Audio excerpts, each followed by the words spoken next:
In this video, I'm gonna share with you guys how I use Bookmap to time this entry for a quick scalp trade after the market was oversold. Now, let's take a look at what all this trade had going for us. As we look at this trade, the market was coming down. You see the moving averages were cross bearish. If the moving averages were cross bearish, Mike, why did you go long?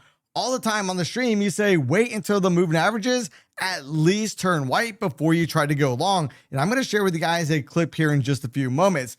But we were oversold. That's one condition, want me to go long.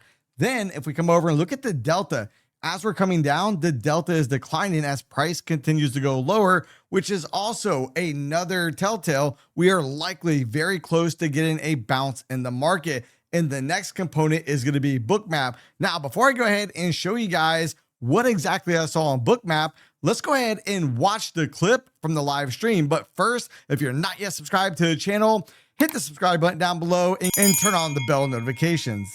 And look at the big discrepancy. One of them I made 1,200 bucks in, the other one 300. Now I have them linked. They are linked to this account right here on the copier. So how is that? How could one be up so much and the other one down so little? How is that? You see they're brand new accounts. So how could that be? One of them I put on the copier, I put with 4 contracts. So every time I place a trade, every time I do one contract over here, it does 4 in that one. The other one I have set at 1 just to see what happens. All right, let me watch this here. 133 contracts stopped out. Nice little push down here.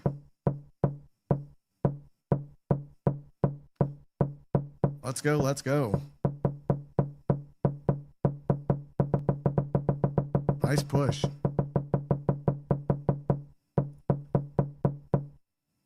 I might regret that. That bubble got me on Bookmap. Now, in that last clip, listen to the last thing I said. I said the bubble got me, and we're going to talk about that here in just a few moments. But one of the things I forgot to mention when I talked about the market being oversold, the way I know the market is oversold by basically looking at the color of the background of my chart. When it's green, I know the market is oversold. If the background ever turns red, like it did right over here, then I know the market is actually overbought. So now let's go back and rewatch that trade once again, and let's pay very close attention. Now you can see right here, we're coming down. We start to get the background of the color of the chart is green, meaning we are oversold. But look down there, right around 20,300 on the NASDAQ. What do we see? We have resting liquidity, which is another reason why we may get a bounce in the very near future. Right there, we see 133 contracts were stopped out. Those were actually stop loss orders. And again, this is all tying into the whole theme.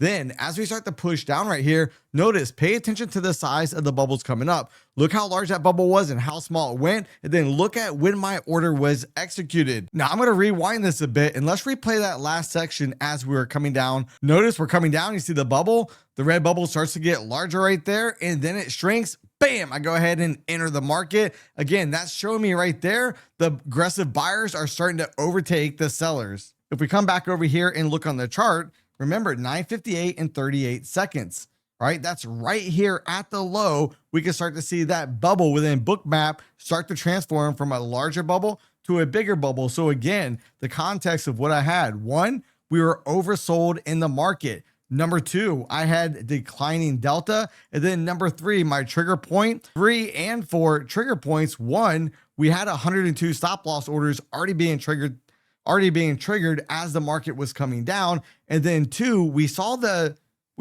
bubble go from a larger bubble to a smaller bubble. And what the bubbles represent is delta, the difference between the aggression on the buy side and the sell side of the market. Now, if you guys would like to check out Bookmap and get the best deal out there, make sure you use the link in the description box down below. And if you want to learn about all the settings I use in Bookmap, make sure to watch this next video right here.